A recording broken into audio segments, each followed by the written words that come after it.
সর্বশেষ যে লোকটা জান্নাতে যাবে তাকে আল্লাহ তাআলা জাহান্নামের আগুনে পোড়াতে পোড়াতে ছাই বানিয়ে ফেলবে। আল্লাহ বলবেন, জিব্রাইল যাও একটু দেখো একটা মাত্র সেজদা দিয়েছে আমাকে, এরকম কাউরে পাওয়া যায় কিনা। খুঁজে খুঁজে কাউরে পাবে না। আল্লাহ বললেন আবার দেখো, খুঁজে খুঁজে একজনকে পাবে, সামান্য ইমানের ছিটে ফোঁটা তার অন্তরে ছিল। আল্লাহ বলবেন যেহেতু ছিটে ফোঁটা আছে, অনেক মায়ের খাইছে, ওকে বের করে জাহান্নাম থেকে বের করে একটা নির্ধারিত দূরত্বে রেখে দাও, রেখে দেওয়া হবে। কিন্তু জাহান্নামের আগুনের লেলিহান শিখাতে তার গা ঝলসে যাবে। সে আল্লাহর ডেকে বলবে, মাবুদ তোমার কাছে আমি কিছু চাই না, জাহান্নাম থেকে তুমি আমাকে বের করেছো, জীবন নদীর পানি তুমি আমার গায়ের মধ্যে ঢেলে দিয়েছো, আমি আবার সজীবতা ফিরে পেয়েছি, আমি তোমার কাছে জান্নাত চাই না, শুধু নিরাপদ একটা দূরত্বে আমাকে রেখে আসো যাতে জাহান্নামের আগুন আমারে কষ্ট দিতে না পারে।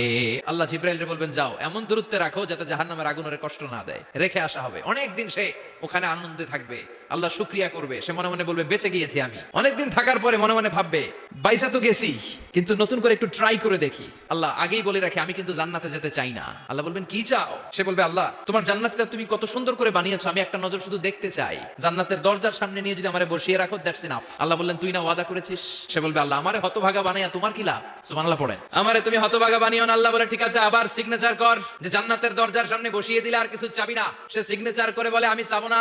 আল্লাহ বললেন জিব্রাইল বেচারারে ধরে জান্নাতের গেটের সামনে বসায় দে, এবার জান্নাতের গেটের সামনে বসে বসে জান্নাতের সৌন্দর্য দেখা শুরু করবে। সুবহানাল্লাহ।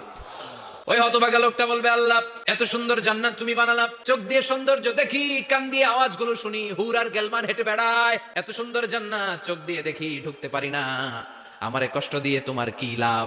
ও আল্লাহ আমারে তুমি মাফ করে দাও, জান্নাতের চিপার মধ্যে এক কর্নারে তুমি একটু আমারে জায়গা করে দাও। আল্লাহ বলবেন ওয়াই হাক ইবনা আদম, তোর ধ্বংস হোক হে আদম জাত, মা আগদারাকা, তোর চেয়ে বড় গাদ্দার আমি আমার সৃষ্টিকুলে কাউরে দেখি নাই, কারণ তুই আমার সাথে চুক্তি করিস আর চুক্তি ভঙ্গ করিস। আল্লাহর রহমতের দরিয়ায় তখন জোশ খেলে যাবে, ওর আকুতি মিনতি চাহনি আল্লাহর রহমতের দরিয়ার মধ্যে জোশ লাগিয়ে দিবে, আল্লাহর দয়া হয়ে যাবে, মায়া হয়ে যাবে। আল্লাহ বলবেন ঠিক আছে জান্নাতে যা। লোকটা এবার এক দৌড়ে জান্নাতের ভিতরে ঢুকে যাবে। লোকটার দৌড় দেখে আবার লোকটারে আল্লাহ ডেকে বলবে একটু দাঁড়া, জান্নাত তো দিছি তো দৌড় দিলি কেন? সুবহানাল্লাহ কইবেন না? লোকটি বলবে আল্লাহ প্ল্যান তো আমি কম করি নাই, এত চেষ্টার ফলে আমি আসতে পারছি, আবার যদি তুমি বাইর করে দাও, এই জন্য এক দৌড়ে এমন চিপার মধ্যে লুকামো যাতে তুমি আমার না দেখো। আবার আল্লাহর রহমতের দরিয়ায় জোশ খেলে যাবে। আল্লাহ কাছে ডাকবে, কাছে আয়, ও গোলাম তোর কি মনে চায় আমারে বল, আজকে তুই চাইতে থাক, আমি দিতে দিতে তোর মনের সব আশা পূরণ করে দেব।